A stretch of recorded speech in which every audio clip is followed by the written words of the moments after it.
Okay, si Senator Bong Revilla na dito ngayon sa Bayan ng Ibay. Senator, magandang araw sa inyo at welcome dito sa Bayan ng Ibay. Yes, magandang umaga po sa lahat ng mga nakikinig sa atin ngayon dito sa Ibay, sa Kalibo. Magandang araw po sa inyo lahat. Oo. Senator, kamusta na yung ngayon? Yung update dito sa mga lolo at lola natin, parang maganda yung balita. Yeah, yung pasado na yan, at kailangan magpalista na yung ating mga lola at lolo. Basta magbe-birthday ng starting March 15, yung 80, 85, 90, 95 ay magpalista na sa OSCA at babayaran sila by next year, ng January, February. Kasama na sa budget yan for next year. Kaya yung mga lola at lolo natin ng 80, 85, 90, 95, saka yung 100, 100,000 naman yun. So tigna 10,000 yun, kaya malaking bagay. Tapos yung mga estudyante naman, yung No Permit, No Exam Prohibition Act, napasa na rin yun this year. Kaya hindi na po pwede yung hindi ka nakapagbayad ng fully paid sa iyong tuition fee, hindi ka na pwedeng pag-take ng exam. Marami po tayo yung nakuha ko report noon, kaya nagpasa tayo ng batas na yan para hindi naman ma-deprive yung ating mga estudyante nag-aral pagdating sa eskwelahan tapos hindi makapag-take ng exam. Ngayon bawal na yan, kaya ayos na yan. At marami pa tayong naipasa, may 300 yan. At ang sinusulong din natin ngayon, magkaroon ng master plan ang buong Pilipinas regarding doon sa flooding problem, yung pagbabaha na palaging na-cause ng baha. Inaayos na rin yan bilang chairman ng Committee on Public Works. Senator, nabanggit nyo kanina na lalagyan nyo ng pangpalamig yung gymnasium ng medyo mainit dito para naman yung mga dito sa Ibahay, dito sa kanilang ano ba tawag dito? Auditorium. Atong mapa-aircon natin. Kaya lalamig dito. Nagpaalat tayo ko ng budget ng mga 15 million. Kaya yan, natuwa naman yung mga tao.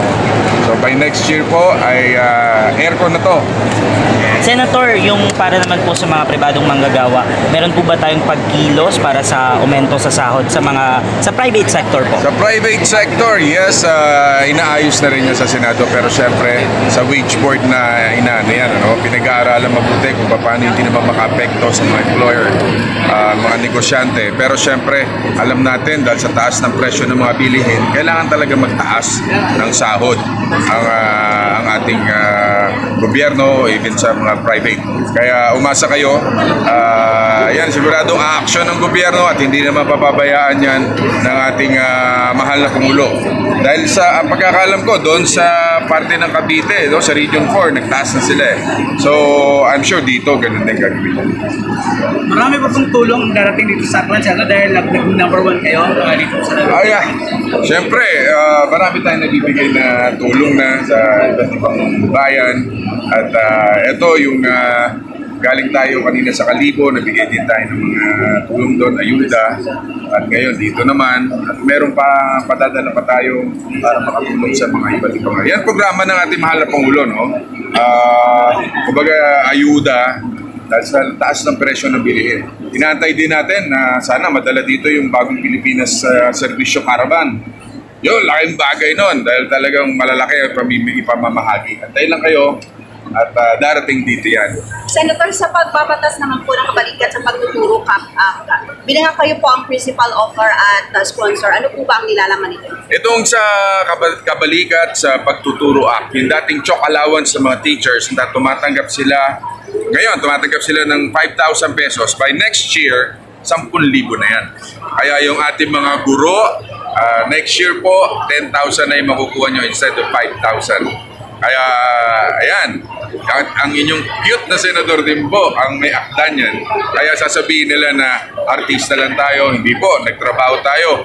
At isa pa, kahit na napilayan ako, naputol yung aking Achilles tendon, perfect attendance po ang inyong lingkod at tuloy-tuloy ang pagserbisyo sa mga kababayan natin sa buong Pilipinas.